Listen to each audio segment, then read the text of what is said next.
Welcome back to Jungle Gap. Today I'm very excited to make this video as we're going to be reviewing the current 2000 LP EUS jungler who may just be one of, if not the best junglers in the world. The player in question is none other than the new G2 esports jungler Skumon. In this review, I'm going to be analyzing the main reasons which I believe makes this guy almost impossible to beat. What's up everyone, my name is Coach Leo and I'm an ex-pro jungler of 6 years, competing at events such as Worlds a total of 4 times, where I played against the best players across the globe. Now in 2024, I've been coaching hundreds of players to reach their dream rank. So if you've had enough of being the same rank every season and want to finally take action, book your first session and join the Jungle Gap Discord today. So before we even get into anything gameplay related, before we look at his insane fundamentals or anything like that, the first thing we have to look at is actually his OPGG, which is something that honestly I have never really seen before. The sheer amount of champions that this guy can pilot at a extremely high level is really insane. So this is where the first thing we're going to review his OPGG. And the reason why, it's pretty common knowledge that one tricking a champion is obviously going to be a lot better in terms of climbing in league than playing 10 champions. Like, this is one of the first pieces of advice I give players every single time. Play 1 champion, maybe 2, maybe 3 max, right? Hone your skills on that champion, increase your champion mastery. However, Skumon is playing actually a really wide variety of champions. Even just looking at this screen right now, he has 1, 2, 3, 4, 5, 6 champions already. 6 champions, 7 including Gwen. So, obviously not counting his off-roll. His off-roll is pretty insane as well. But he has 7 unique champions just looking at his match history here, right? There's even, if you go further down, he has more here. Yeah, what's really insane about that is that how he can choose, the best in-slot champion for that draft. And that's actually where we're going to kind of review. We're going to have a look at where he picks certain champions and why. Yeah, for most solo queue players, just picking your best champion, I would say up until like Emerald or Diamond, is going to be the best case. But as kind of the whole community of League players get better, I think draft starts playing a bigger role, right? So the way that I like to explain it a lot to the players that I coach is, you could have a champion that you're like 8 out of 10 on, right? You're like 8 out of 10 in terms of like your skill. And then you could have like another champion where you're like 6 out of 10, right? And sometimes this 6 out of 10 champion that you have slots into that draft so insanely that it actually outperforms that champion that you're 8 out of 10 on because that champion performs so badly. Now, I would still only recommend having a champion pool like this if you are someone like Skumon, because it's incredibly difficult to play this many champions at this high of a level. It's incredibly important just to play 1 or 2 or 3. So, okay, let's have a look.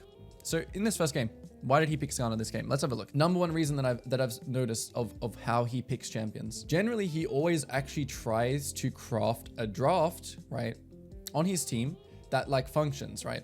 So in this game, he has 0 frontline. So simply he just picks his best tank, which is Skarner. Right, whenever you see he has like a mage support and chanter support, he'll always generally try and pick around that. Now, obviously in champ select, you can't always, have 3rd, 4th, 5th pick. But generally, he really tries to pick best in slot. He doesn't just play what he's best at, right? He's not just picking Viego every single game. He's not just picking Vi Skarner every single game. He's really picking best in slot. This is what's really impressive about this guy.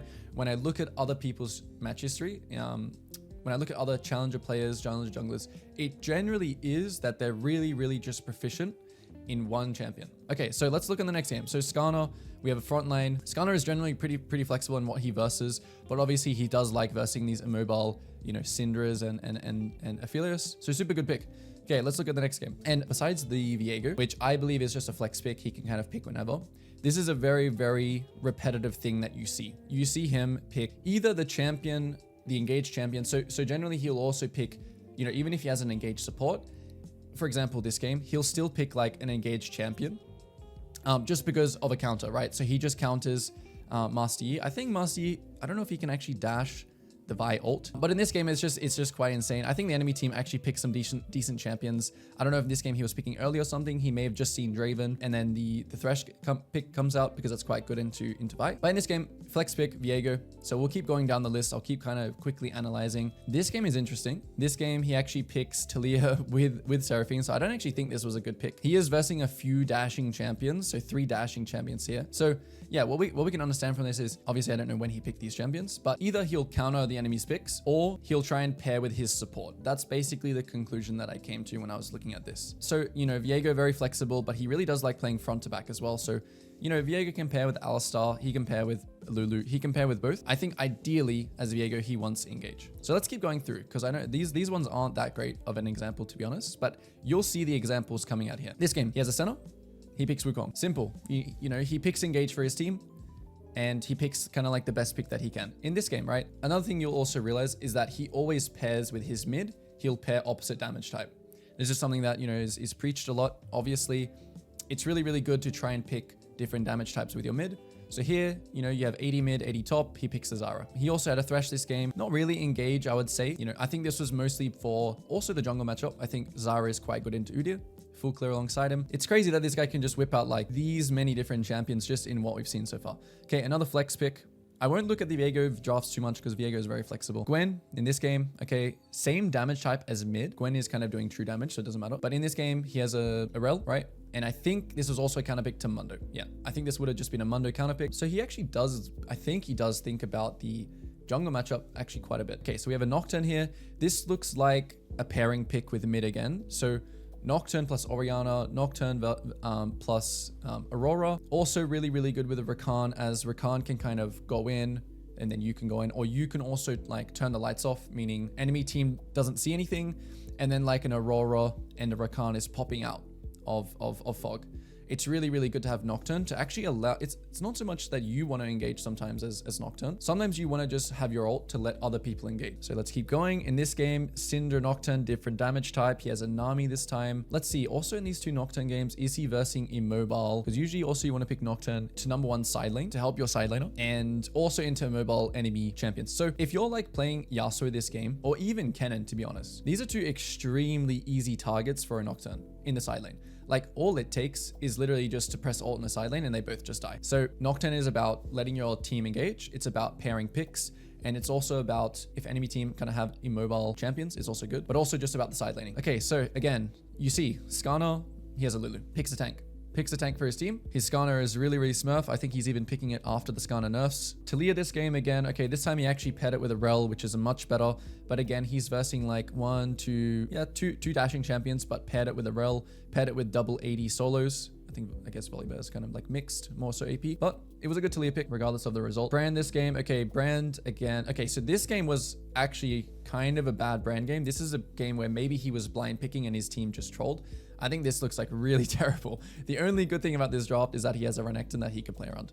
I think pairing it with Syndra is really bad. I think pairing it with Renata is really bad. So this was like one game, maybe this other Talia game. This is the only games where, you know, again, maybe he could have been picking early, and that's why he didn't have a great time. Amumu in this game. So he does have, so yeah, again, when he picks like engaged champions, he's not that afraid of having an engaged champion also. I think this is just like another pairing pick with MF, right? MF, Amumu, good combo. Enemy team kind of have immobiles, which Amumu also likes. Get them all clumped up, do a bit of a wombo combo kind of comp. Again, Viego Flex can pick whenever.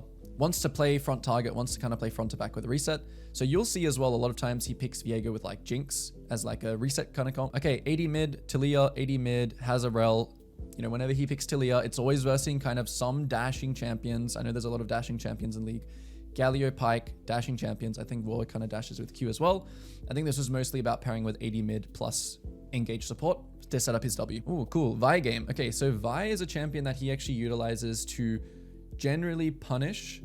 And this is also was, you know, commonly in competitive as well. He uses Vi to punish picks like Ezreal. So mobile 80 carries, Corki, Ezreal, Kai'Sa, Zeri. He'll pick Vi to counter all these champions because Vi is insanely good at just locking down a mobile 80 carry. It's also really good with this kind of dive comp. So when you pick Vi, you want to pick champions that dive with you, right? You don't want to pick champions that kind of want to kite back. this is an insane comp. He's also picking an 80 champ with 2 AP champs. So I really like this draft, even though that they lost. Poppy was a pretty good pick, even though it doesn't stop Vi's ult. Poppy's a really nice pick versus the Vi. Okay, Nocturne again.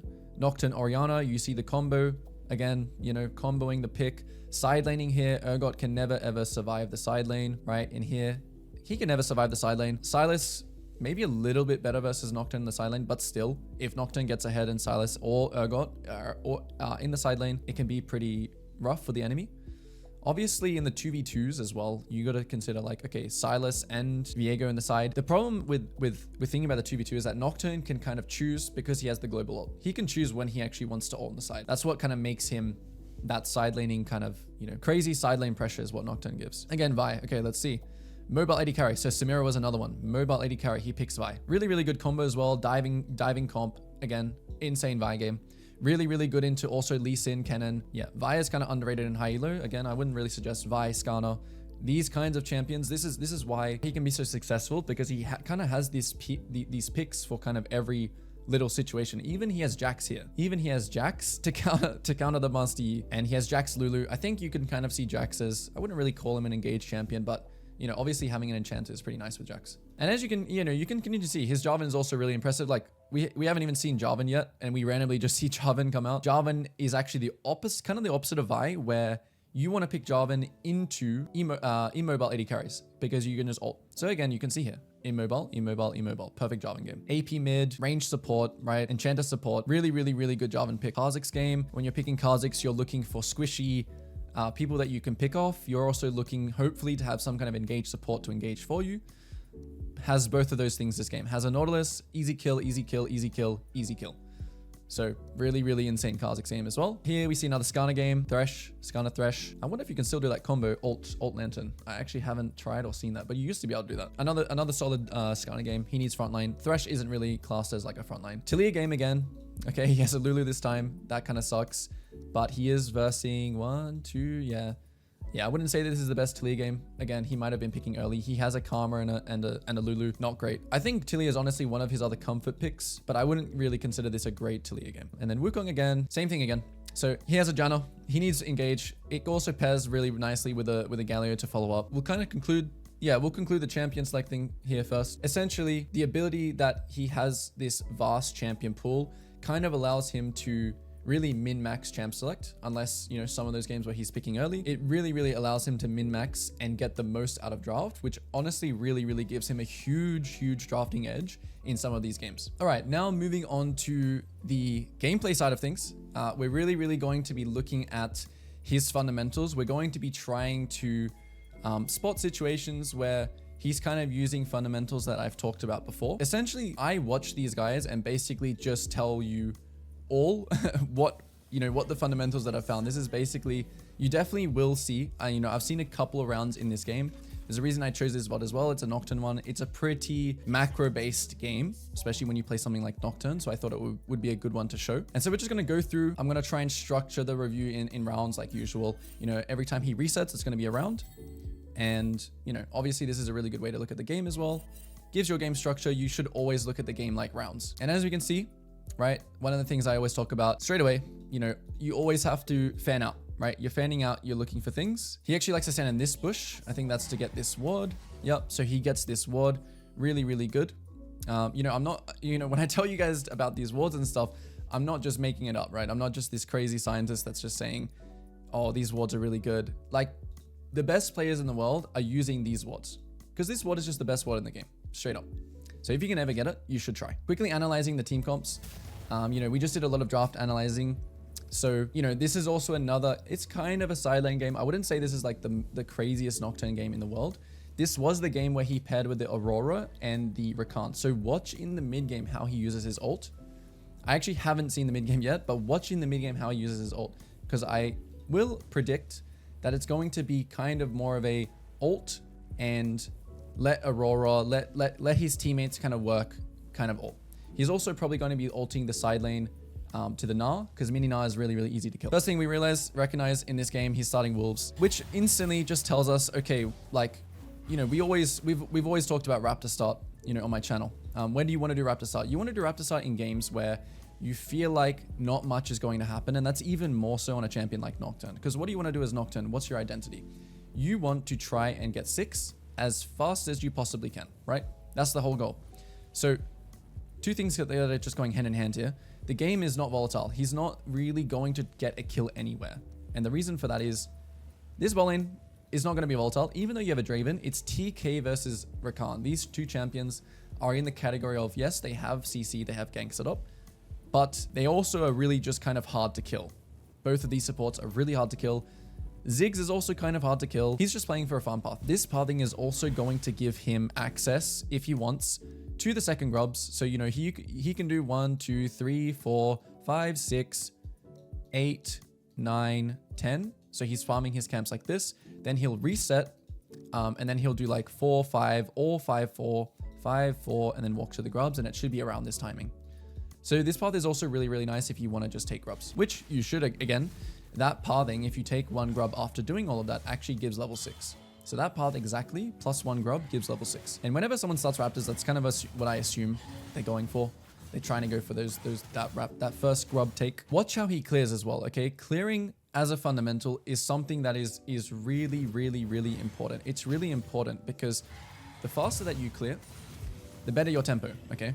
And especially when you're playing these full clearing types of junglers, honestly, you don't want to be too lock screened, right? You still want to have a look at what's going on, but I would still like if you're playing a champion like Nocturne, who's really, really bad at ganking early, right? He's a strong champion early if someone comes and fights you, but he doesn't really make things happen himself. So I would actually rate clearing fast as a prioritization than having good awareness. Whereas like if you're playing something like Lee Sin, like I can sacrifice like, I don't know, 5 seconds of clear speed to like have better map awareness. Cause like Lee Sin is a much more opportunistic champion. There's 2 different identities. So as Nocturne, really, I would suggest you look at some clears, you study it, you enter a practice tool, because this will really, really make up the difference in your tempo and how much spare tempo you have. Obviously in this game, he's starting Wolves, so his spare tempo is going straight back into his pocket. Efficiency, right? He's making sure that all of his camps are sequenced, okay? So right now his Wolves and Gromp are sequenced and his Raptors and Krugs are sequenced. Why is sequencing important? Because in the next round, ultra efficiency, he's going to get 6 even faster. Every little second matters. Every little second matters to your tempo. So his fundamentals are very refined, and you know, you'll see like lower elo players do this, obviously, right? It's not hard to do this. It's just showing that everything matters. Okay, so we see Viego and River. Unfortunately, you know, when you do this path, you actually do get to this scuttle slightly late, and Viego, as another, of course, guys, you got to remember that this game is a basically 1,000 LP challenger game, right? Everyone in this game is very, very good. There are not many mistakes being made in general. So, you know, even using his Q to try and get here, maybe he thought Viego didn't have smite because he cleared so quick, but Viego just had a really, really nice clear. Obviously, getting to scuttle pre 330 with a smite is pretty common. So he instantly just got his top scuttle. Why is this not really a problem? Okay. Yes, he wasted a little bit of time trying to get that bot scuttle. He was kind of testing like the maximum limits of what he could do. It's not really that big of a problem though, because he can still make an efficient play out of this. And as we see, he goes for this top gank. Now, I'm going to rewind just once. Why does he go for this top gank instead of doing his top side camps? Like, why does he do that, right? As we can see, like, we'll just pause here. So there are multiple reasons, right? And there are also multiple reasons why he shouldn't do it, okay? One of the really big reasons are actually right here in the chat, right? This is so important for you guys to realize. Tracking flashes, and I know your bronze, your gold, your silver, even your diamond teammates, they're not really great at pinging flashes, right? They're not really great at pinging flashes, but someone not having flash, you know, this gank right now, if Na has flash, I don't know, this is like I wouldn't even call this like a 50-50. This is like a 40% chance to work. Like Na is always going to live this by just jumping away and flashing. But since he has no flash, since his wave is in a really bad state, since Cassante has decent gank setup, he only has 1 jump away, right? And he's also hitting mega, which means that he can't bounce. So the chance of him killing this now, you know, if he just dodges like the Na stun, spell shields it, whatever, the chance of killing this guy is really high. What else do we know as well, right? We also know that Viego took this bot crap and is running here now, but he can't be here on time. He can't counter this. He will be close. This has to be a fast play. It has to be done fast. And I think Skimon knows that. I think he knows Viego's coming here. We have him tracked. We know he full cleared here based and is here. So let's see how the gank plays out. Let's talk about the mechanics, because again, macro and micro both evenly very, very important in a high level player you know, even low level player, I would rate them pretty much 50-50. So when he hits Mega, you know, the jump is basically useless. Cassante is obviously super broken at setting up ganks. So he gets the free kill. So really, really good. So you can see, even though he's clearing so efficiently, and there's the Viego as he pops up, even though he's clearing so efficiently, he is still looking at the map. And that is the really, really difficult part of jungle, right? All this what we just talked about, that's not really even, you know, it's not even the hardest part about jungle, right? You can go into a practice tool and do that. The hardest part is what we just watched here. This is the hardest part. Analyzing all the details ahead of time, I'm telling you, is the difference between a player like this and you, right? This is the difference. This is the hardest part about jungling. You will work on this concept your entire time you play jungle. You will work on it. There is never a time where you will not work on this skill. Analyzing a play ahead of time and thinking about if it's worth it or not. And now the next thing that happens actually is his Cassante is in a really, really bad state. Okay. And this is something of the mentality now that he's doing. He doesn't even, right? So how many of you would have compensated and felt like you had to help your boy out here? You know, you had to help your Cassante out here. How many of you would have thought that, right? This is actually Visage Archie. I played with him at Worlds. How many of you guys are dying with your boy here, right? Probably a lot of you, but Skewmon is, you know, he's emotionally neutral. He's stoic. It's not a daycare. Even in 1000 LP Challenger, he is still playing, you know, it's not a daycare. And you better hope that you are not helping. If this guy's not helping his top, you definitely should not be helping your silver, gold, plat, emerald, diamond top laner here, okay? You need to always prioritize yourself. You need to prioritize your own consistency. It's one of the most important fundamental mindset things. You know, he was also obviously just cutting back, but there wasn't really much he could do here. Like, one of them are dying here. Just a good play from the enemy team, good play from the enemy mid. We can call it mid gap. Play slow, nothing to do, doesn't overcompensate, right? He's not trying to overcompensate for this play at all. He's just simply going back to his camps. And I think after Wolves, okay, let's see. Will he do another full clear here and greed, or will he base? Let's see. I'm going to guess he's going to full clear again. And if he does, I'm going to go on a little bit of a tangent, but if he doesn't, then I'll just be wrong. Because I would full clear her again. Once you already overstay your tempo, right? So if he didn't go for this top play, if he instead just did Gromp Wolves, right? Let's say none of this top play happened. If he just did Gromp Wolves, he should base it, right? Because it's efficient, because his Raptors wouldn't have spawned yet, right? Or it would be kind of like desynced where it's like, it's worth the base. But here, since he overstayed, it looks like he is, yeah.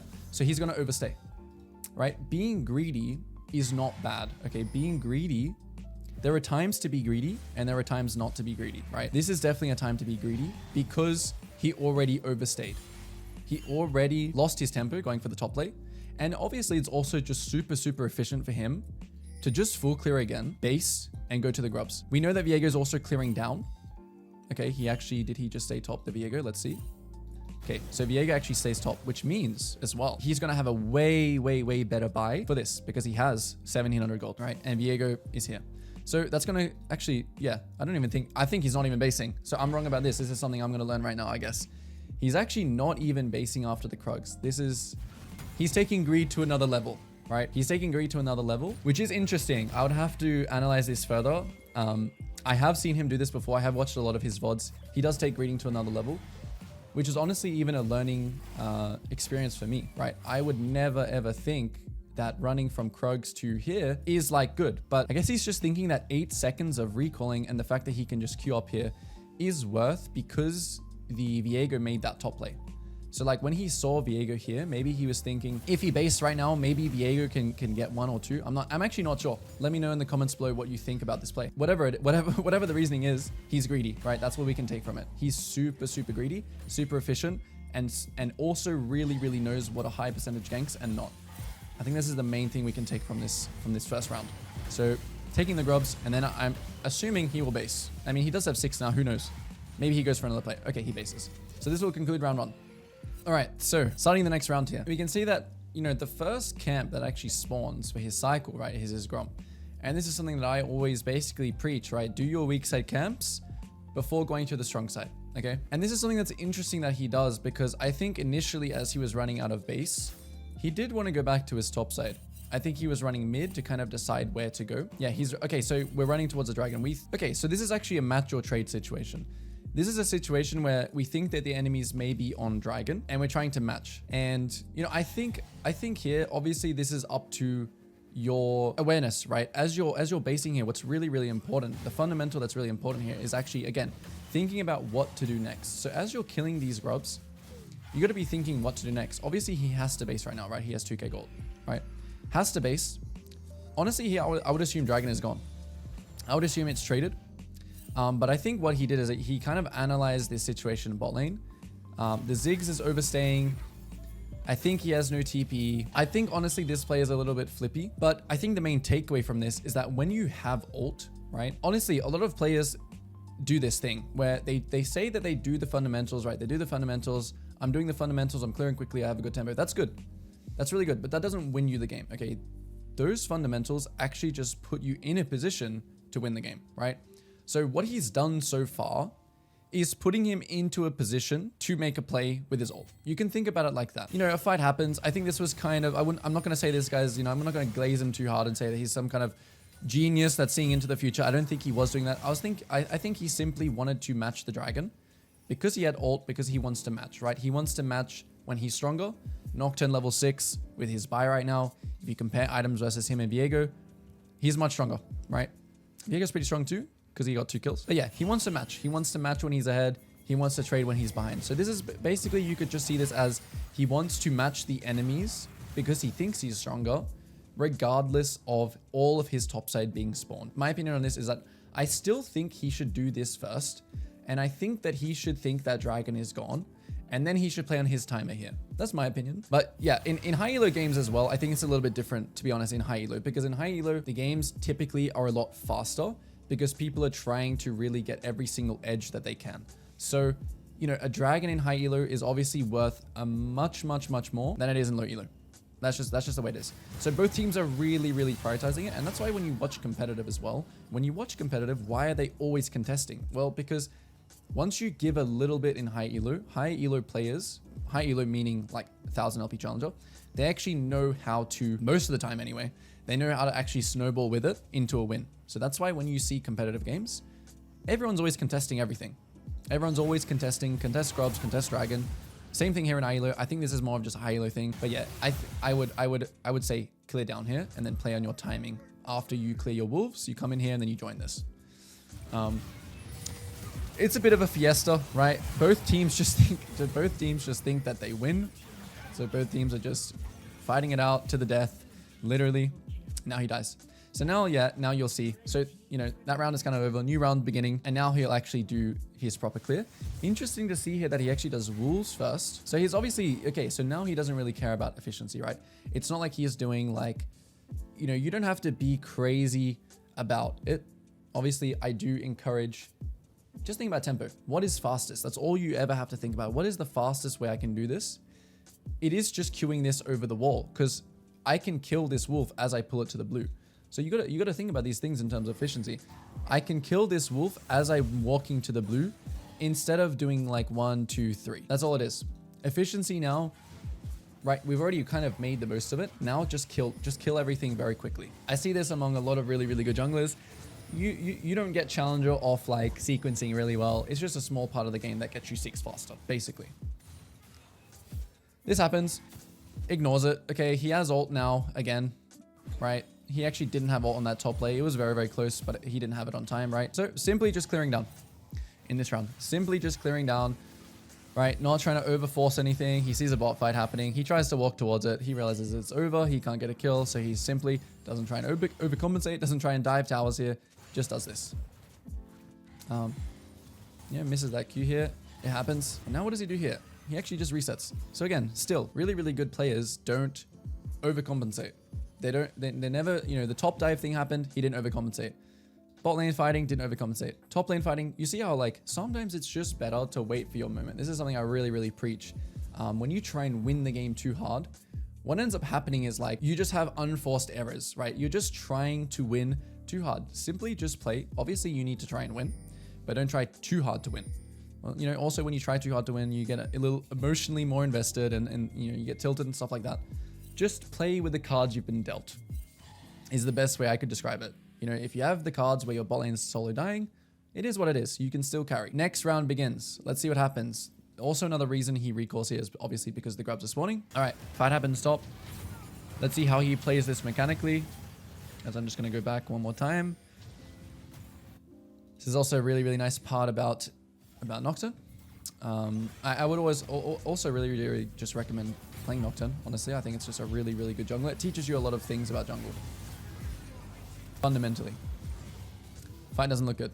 Instantly runs away. As soon as fight is lost, instantly runs away, right? Doesn't, you know, he's always, okay, so now he runs back in because some abilities get hit, playing on the limitations, waiting for cooldowns. So I think this fight was more of a waiting for cooldowns. Cassante gets one shot. Viego gets reset. It looks kind of scary right now. Kites it out, waiting for abilities. Aurora uses some abilities to, you know, enemy team overextends. Could have spell shielded that. Still, really, really good. Just good mechanics. Knows the limits quite well. Doesn't base, right? Doesn't base. Obviously, I think most players would stay here. But yeah, doesn't base. Like, even if you're 1 HP, you can still farm camps. That's how jungle works. Jungle is kind of broken like that, especially when you play something like Nocturne. Stay. If you base there, you're going to give the enemy team a chance to spawn and come back. Now, thinking about tempo, he can think that, you know, time is kind of running out here. So if I turn the map on, right, you have this internal kind of tracking of the Viego, because, you know, this is determined by spawn timers and stuff like that. But this is perfect. This is also another thing that you really want to try and do as well. You want to try and work from back to front, right? So you wouldn't go here and then go to your Gromp and then try and do this. You always want to work, take the furthest thing back. So, you know, if he had enough time, right, he could think about doing 1, 2, 3, and then 4, right? You always want to work in these lines backwards, because the reason for that is because once you take this and you walk here, the Viego is kind of going to be following your trail, right? And then when you're here, he's following your trail. And then when you're here, he's following your trail. It's also just, you know, obviously it's a further distance back. So again, pathing down. Doesn't base, right? So, you know, I mean, he's not sitting on that much gold right now. I just want to highlight again the fact that efficiency, when your clear is up, when all your camps are available, don't just base after the grubs. Get that clear back on. Get that clear on a cycle. Okay, you know, this guy, Vizijachi dies again. This time, I wouldn't call this overcompensating. He actually just had good awareness here, right? So he's not instantly ulting on the Viego. So this is discipline, right? Why is he not just trying to kill the Viego straight away? Obviously, he also has ult and flash. You know, I'm continuing to repeat myself here because this is really, really a big part of everyone's game, that people try and overcompensate for this. You know, they'll ult early. But he kind of knows he's not going to be able to kill Viego, and his ult is a very, very important cooldown. So he just waits. He waits. He's patient, right? He's very, very patient, very, very patient. Team starts to come down. And now he goes in. Obviously, the Ziggs is under the tower. And obviously, yeah, the result of this is always going to be quite good. So really good patience. Even though, you know, enemy team is also playing quite good. I'm actually not sure. Wow, Galio's just broken. Galio is just broken. I can't believe they won this fight. That's crazy. Yeah, Galio's just too OP. Okay, so this is going to conclude this round. Okay, quickly going to discuss something before we actually start the next round, right? When you lose a fight like this, it's actually really, really important that in this time that you're dead, right? In this time where you're dead, it's really important that you don't dwell, oh, I'm so bad, or like, why did I do that? Why did I go for this play? I'm just so bad. Why am I bronze? I don't know. Like, do not dwell on this, okay? The number one question you need to ask yourself when you die is what's next? Because this like 15 seconds when you're dead, it's really, really crucial, right? That you analyze the map, okay? What's happening on the map? What am I playing for next? That's why that question, what's next? It changes that negative into a positive. So you want to be thinking here, okay, what's next? Okay, my Gromp is spawning. The Rift Herald is spawning. That's the kind of like the next objective that's up, right? There's towers spawning. So, oh, am I going to take this? Am I going to match? Are we stronger? Do we have numbers? Am I going to match? Or like, am I just going to clear down? And am I going to like trade, right? This is really, really important when you're dead. Because if you don't ask what's next, this is where people start autopiloting. This is where you start just floating around the map and just not really sure what you're doing. Really, really important. I would say the only time where you can kind of analyze, hey, what went wrong in that team fight? Okay, so if it's a team fight, you can say, oh, I shouldn't be diving backline. I should probably be playing like front to back. Oh, I should have been probably, you know, we should have waited for like 5 people. Like if you're analyzing the actual team fight and how that's going to actually benefit you on the next fight, that's okay, right? But more importantly, you need to ask what's going to happen next on the map. So let's see what Skumon does here. As we can see, pathing to the top side. What's next? Rift Herald's up. Okay, my bot lane is swapping to top here. So I think I have numbers here. So I'm going to start the Rift Herald. You know, I also have, I have no ult. There was a fight happening bot. So I think this is still a 3v3, honestly. I think Galio Tam can cheer. So it's a 3v3 top because Viego is not accounted for. Ziggs is mid. So honestly, now, if this is like your bronze, silver, gold, diamond, whatever, anything under this elo, I would say be very, very careful about doing this, okay? Because your team is not going to function the same way as his teammates function, okay? In this case here, I would always suggest maybe, I don't know, taking the mid wave, taking blue, and then seeing what happens around this, because your teammates are not going to like play the same way. You need to always prioritize yourself first.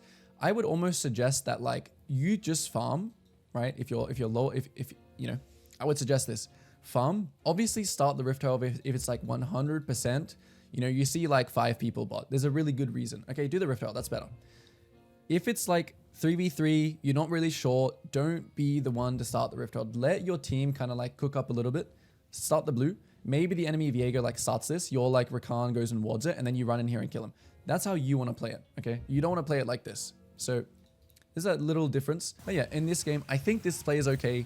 Still seems a little bit sus, honestly, if Ziggs was coming this way. You know, Draven's like losing push. It works out though. A little bit suspicious though. And you know, back to his clear. Gets the objective. You know, we are going to start talking about uptime, downtime now in this game, because this fundamental is basically all, well, 90% of what you need in the mid game is what's called uptime, downtime. So I'll just tell uptime when it's uptime and downtime, and I'll kind of explain. So when he does this play for Rift Herald, this is what's kind of called uptime. And the reason for that is just, I mean, you know, it was 3v3, but all his lanes were on the same kind of like tempo line, right? When Rakan bases, when Draven bases, when everyone's tempo lines become a little bit crazy. Okay, Rakan didn't base. And also, this typically is also when your camps are spawning, or when you want to farm your camps. When it's downtime, you want to farm your camps. When it's uptime, you want to farm camps that are kind of like close to the play. So for example, if he was going to play for like the bot tower next, he should go and play for these camps. Anything that's kind of close to this area. So it's downtime right now, so he's farming. So we'll fast forward continuously to watch the macro. You know, as Nocturne as well, let's see what he does around his ult, because he can also play sidewave. So here he immediately skips his camps here and gets to the bot play as fast as possible. And this is more of just a reaction in the downtime, because you know, the good thing about Nocturne as well is even in the uptime. So I would say uptime just began. I'll say when all your lanes get to this point right here, right? When I analyze the map like this, uptime has just begun. In the uptime, people will start contesting waves, okay? Because contesting waves is the #1 kind of way that you push a lead. So for example, okay, both of these waves come in here and they equal here. Both teams are going to be contesting waves, okay? So all the waves come in, these waves here, all these 3 waves are going to be contested in the uptime by both teams. This is basically how League macro works. And as you can see, the enemy team is actually contesting the bot wave. So if you're a Nocturne player here, obviously numbers are always really, really important to consider. No one is actually showing on the mid wave. So this bot fight is kind of, again, this is kind of sus of a bot fight. But in the mid game, as Nocturne, you can actually kind of cheat the uptime, because you can follow with a global. So you can actually be on the red buff here and still contest this wave because you have a global ult. If you're playing a different champion, for example, how this Viego is playing, right? He is contesting this wave. So if we actually go back, I mean, this was kind of a reaction to this kind of like fight that's happening for the tower. But everyone's basically just playing off of that wave that was about to come out. It was a little bit to do with the tower as well. A great thing that's demonstrated here that Skumon does is he gets to the fight late and cleans up. This is something that I would always suggest. This is the perfect scenario that you want. As long as the numbers are even, so for example, 3v3, right? As long as this is a 3v3 here, getting to the fight late, letting people kind of letting it marinate a little bit, the fight is super OP, okay? You rarely want to be the first one that goes in on basically any carry jungle. Obviously, like things like Skarner and stuff like that. Zach, you can go in first. But as a carry, you want these type of situations where you come in late and you clean up. Really kind of good hold of his ult as well. Like he's really choosing the priority targets. This ends up actually being numbers disadvantage, but they actually won 4v5. Again, like once the fight is over, right? Once he gets his kill, he's not just like fighting to the death here, right? He recognizes, okay, fight is over now. Ziggs is here. I have no cooldowns. So, you know, I'll still min-max. I'll still throw this Q, but I'm making sure I'm also just not dying here. Too many times, players will like just get one kill and then just die with their team, okay? Obviously, this is very hard to do because you need to be analyzing in real time of what's happening in the fight.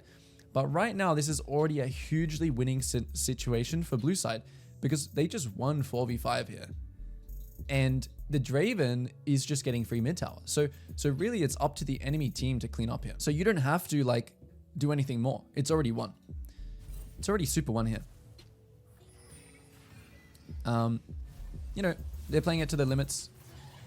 Throw the Q. Okay, he's min-maxing. He's pushing. He has flash, so he just smurfs it. This is what I would call the X factor. Okay, this is the next level. So we have level 1, even number fight cleanup. We have level 2, making sure that you realize that, okay, the fight's lost. They have more numbers now. Draven's getting something for free, so we're already winning. And then there's level 3, right, where you super giga chad the fight.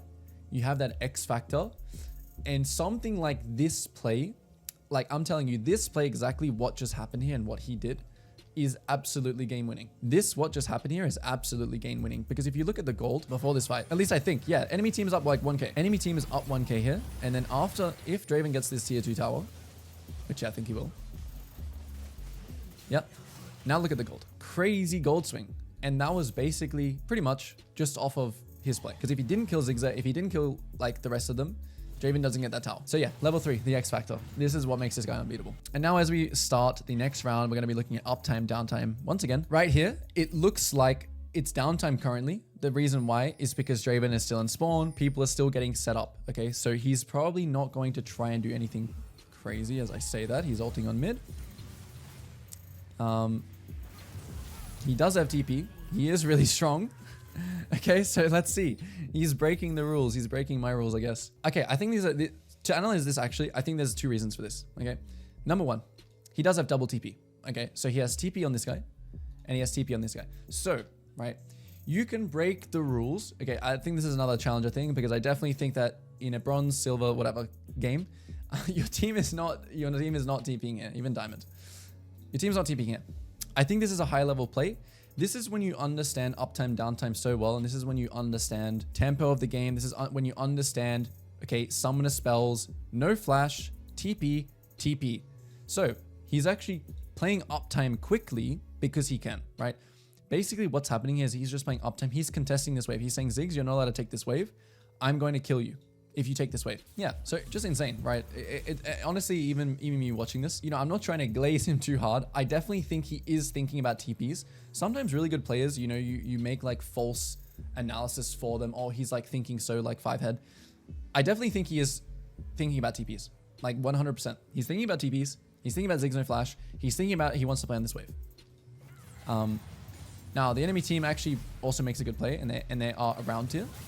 But this is just going to be hard winning because we have TPs. Cassandre would be looking for TP as well. He's probably thinking, okay, I'm going to match if not TPs, I'll TP. Another reason for this as well, lastly, okay, is he just hit his 2 power spike, 2 item power spike. Everyone else kind of has 2 items as well. He just feels really, really, really strong in the game. So he's making that impact. As soon as he has the ability to make that play, he does it. And again, the fundamentals is a really, really good foundation. Once you know the fundamentals, so the fundamentals are first, right? Match or trade, uptime, downtime, all these things that I always talk about, it's the foundation. You need to know that stuff before you can start making these kinds of plays. When you try and make these kinds of plays and you don't consider these things, you end up just being 50% win rate. And of course, I encourage players, I really, really do encourage players to try and play with that X factor. I really encourage it. I don't discourage pushing limits, because it's really important to gain experience for different situations and then reflect on them. Oh, why did, you know, I went for this play, but it was downtime. My team didn't have TPs and the enemy team just showed up and I died, because that could have easily happened to him as well. Okay, so this round is going to just be, he has no ult. He wants to play for Dragon. His team kind of wants to play for this, but he's just going to play himself. So downtime actually did just begin now for him because he has no ult, and because even though the tempo lines are okay, there's nothing really more to play for.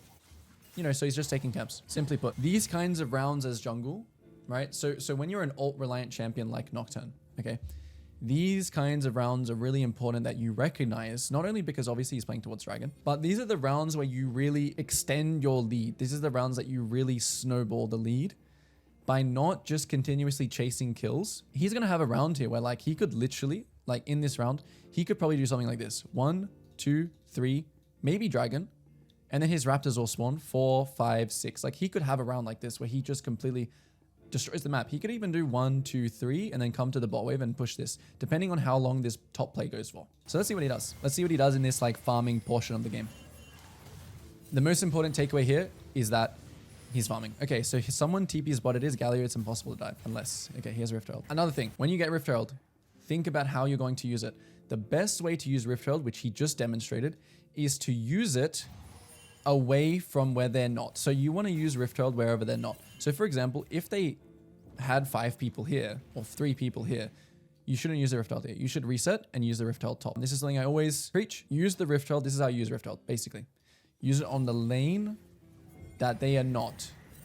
Because not only does this get this tower, this also gives you a lot of pressure, right? And they all have to react. Enemy team has to react here. The good thing about this Rift Herald as well is that it gives it kind of gives more map control, right? So instead of owning, like enemy team before this tower died, they owned this. But now your team kind of owns like this, right? You own this much of the map kind of thing. Now, what actually happens here? Let's see. I think we're giving, yeah. I think match or trade. He's choosing to trade. Why is that? Let's see. Oh, because he used ult before. Okay. Yeah, so simply put, again, what I talked about at the start a little bit. He's using ult to kind of give... I know his Rakan's not really in position, so hopefully we see that ult, but he's not actually diving straight in, right? He's using his ult kind of defensively. It kind of sucks when you have to use ult here as Nocturne like this. Feels bad.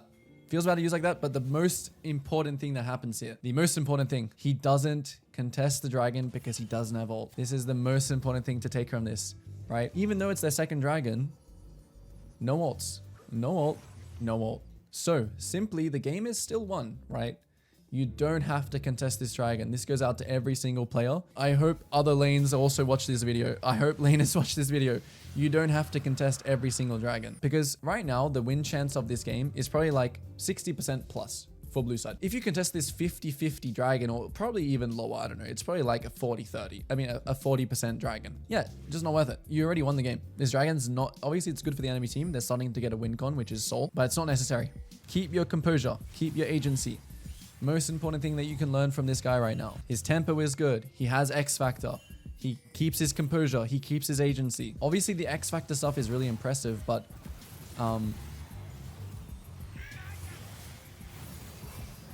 he's not doing anything insanely crazy. Okay, so we go for a fight here and he dies. As I say that, that's pretty funny. As I say that. Okay, so we're defending. So the last thing here that I will talk about is there's actually 3 things in fundamentals here. There's match. So you can match plays, right? Which means you're stronger. You can trade, which means obviously he couldn't really trade anything for the dragon. Match, you fight the dragon. Trade, you try and take something else somewhere else. And then there's one more. It's actually minimize. The last one here is minimize, which is where you can't match or trade. I guess he was kind of minimizing the dragon here as well. It's where you're just trying to like defend the enemy's aggressive move. And yeah, we don't really minimize here when we should have, so he ends up dying. So this is a pretty big mistake. In some games, this will cost you the game. He does end up winning this game, I think. Yeah, he ends up winning this game. But yeah, that was a pretty big mistake. Luckily, Baron was not up. So if Baron was up here, that would have been a huge mistake. Enemy team getting Baron there would have been huge. Again, when you're dead, think about what's next. Think about what you could do in the play. Okay, Aurora gets a really nice flank. See what happens. Fight happens. Big fight. Okay. Whatever. Enemy team wins. They're trioing Baron. Okay, he's trying to get Scuttle. And he ends up dying for it. And as I just say, right? As I say, don't overcompensate. Happens to the best of us, right? He held his nerve so many times. I guess he was kind of just thinking maybe he can go for steal. His death isn't really that crazily bad because his team already lost that fight. But yeah, it happens to the best of us, right? It does happen to the best of us. He held his nerve so many times and he lost it in that one moment. Yeah, he should have just cleared down here. Okay, so we've skipped ahead to this point. Basically what's happened between the point that he got caught is you know, there was a team fight mid, enemy team started Baron, Skumon tried to ult in to steal, ends up just getting engaged on before he can even get there, and, you know, fights lost and enemy gets Baron. This is the next Baron now. Game looks like in a very, very tough situation, but I just want to highlight some of his team fighting. I also wanted to say, you know, what I was talking about earlier with the Nocturne ult plus, you know, you don't always have to use your Nocturne ult just to go in straight away. So if we actually watch this, you know, he's ulting to kind of let Aurora get in. If Cassante had anywhere to TP, it would be now. I think he should be doing that. I think he probably ends up doing it, but let's just watch. Just really, really good mechanics. Kites out the Galley ult. Now he uses ult to come back in. Cassante TPs. So it's really, really good. Yeah. It's a really, really good usage of Nocturne ult. You can think of Nocturne ult not so one-dimensionally. You can use it defensively. You can use it to let other people engage. Obviously, you can still use it to jump in. So I think this was kind of like the winning fight for his team. You know, even still towards the end, he's still making that X Factor play of like, you know, killing the Viego. I think they end up getting next round respawning. They're pinging Baron. Nocturne ulting the side wave. Okay.